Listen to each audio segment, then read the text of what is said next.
एक बहुत ही भयानक आतंकी साजिश को नाकाम कर दिया गया है। मोहम्मद शाहजेब खान, जो कि 20 साल का एक पाकिस्तानी आदमी है, उस पर न्यूयॉर्क सिटी में ज्यूइश कम्युनिटी पर हमला करने का इल्जाम है। उसे यूएस बॉर्डर के पास क्वेबेक, कनाडा में पकड़ा गया। खान, जो कि कनाडा में रह रहा था, अब उस पर ऐसे गंभीर इल्जाम हैं जिनकी वजह से उसे कई दशकों तक जेल में रहना पड़ सकता है। इस गिरफ्तारी से एक साफ मैसेज जाता है, हम नफरत और हिंसा बर्दाश्त नहीं करेंगे। ये अच्छाई की ताकतों की जीत है, उन लोगों की जीत है जो हर तरह की टेररिज्म के खिलाफ खड़े हैं। अथॉरिटीज को उनकी तेज कार्यवाही के लिए हमारा आभार, लेकिन ये एक गंभीर चेतावनी भी है। एक याद दिलाता है कि टेररिज्म का खतरा असली है और हमेशा बना हुआ है। हमें सतर्क रहना होगा।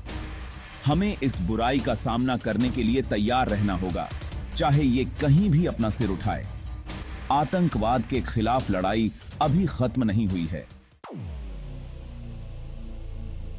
मोहम्मद शाहजेब खान, ये नाम याद रखना। ये नफरत का चेहरा है, एक नौजवान जिस पर आरोप है कि वो कट्टरपंथी विचारधारा से भरा हुआ था। खान पर ब्रुकलिन, न्यूयॉर्क के एक यहूदी केंद्र पर हमला करने की योजना बनाने का आरोप है। अथॉरिटीज के अनुसार उसका लक्ष्य था ज्यादा से ज्यादा लोगों को हताहत करना, जितने हो सके उतने बेगुनाह लोगों को मारना। ये सिर्फ एक समुदाय के खिलाफ जुर्म नहीं है, ये हम सब पर हमला है। शांति और सहिष्णुता के उन मूल्यों पर हमला है जो हमें एक साथ बांधते हैं। हम अंधेरे की ताकतों को हमें बांटने नहीं देंगे। हम इस खतरे के खिलाफ एकजुट होकर खड़े होंगे। अथॉरिटीज पूरी लगन से खान के नेटवर्क का पता लगाने में जुटे हैं। क्या इस साजिश में और लोग भी शामिल थे? क्या उसने अकेले काम किया या वो किसी बड़े संगठन का हिस्सा था? ये वो सवाल हैं जो हमारे जांचकर्ताओं को रातों को जगाए रखते हैं।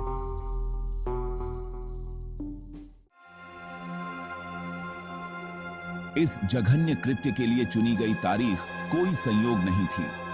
7 अक्टूबर, खून से सनी एक तारीख, इजराइल में हमास के एक भयानक हमले की बरसी। एक तारीख जिसका मकसद था आतंक और फूट पैदा करना। एक तारीख जिसे खान, जिस पर आरोप है कि वो आईएसआईएस की जहरीली विचारधारा से कट्टरपंथी बन गया था, अपने बुरे मंसूबों के लिए इस्तेमाल करना चाहता था। इस तारीख का चुनाव बहुत कुछ बयान करता है। ये उन लोगों की विकृत मानसिकता को उजागर करता है जो हमें नुकसान पहुंचाना चाहते हैं। वो फूट पर पनपते हैं। वो अपने नफरत के एजेंडे को आगे बढ़ाने के लिए दर्द और पीड़ा के पलों का फायदा उठाते हैं। लेकिन हम टूटेंगे नहीं। हम आतंक के पीड़ितों को याद रखेंगे। हम जो सही है उसके लिए खड़े होकर उनकी याद में सम्मान देंगे, न्याय के लिए लड़कर, यह सुनिश्चित करके कि जो लोग हमें नुकसान पहुंचाना चाहते हैं उन्हें न्याय के दायरे में लाया जाए। Section 4, across borders, a joint operation. यह सफल ऑपरेशन कैनेडियन और अमेरिकन अथॉरिटीज के बीच एक कोऑर्डिनेटेड कोशिश का नतीजा था। एफबीआई और रॉयल कैनेडियन माउंटेड पुलिस ने मिलकर काम किया, इंटेलिजेंस और रिसोर्सेज शेयर किए। यह इंटरनेशनल कोऑपरेशन का सबसे बेहतरीन उदाहरण है। इस इन्वेस्टिगेशन में बारीकी से निगरानी और अंडरकवर काम शामिल था। एजेंट्स ने खान के सर्कल में घुसकर उसका विश्वास जीता और सबूत इकट्ठा किए। ये एक खतरनाक खेल था, लेकिन एक ऐसा खेल जो एक त्रासदी को रोकने के लिए खेला जाना था। ये मामला देशों के बीच इंटेलिजेंस शेयरिंग और कोऑपरेशन के महत्व को उजागर करता है। हम सब इसमें साथ हैं। हमें आतंकवादी नेटवर्क को ध्वस्त करने और अपने नागरिकों को सुरक्षित रखने के लिए मिलकर काम करना जारी रहना चाहिए। रखना चाहिए। Section 5, the long arm of the law. Mohammad Shahzeb Khan अब हिरासत में है, अपनी किस्मत का इंतजार कर रहा है। उसके 13 सितंबर को मॉन्ट्रियल की एक अदालत में पेश होने की उम्मीद है। न्याय का पहिया घूम रहा है।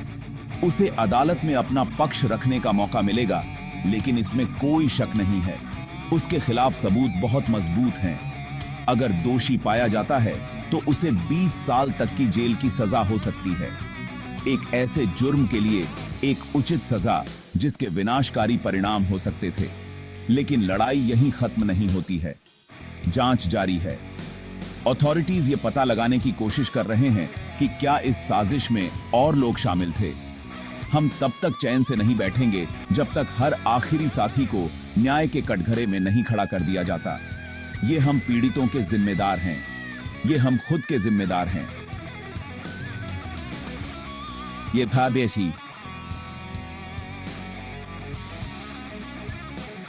हम अपने भविष्य के जिम्मेदार हैं।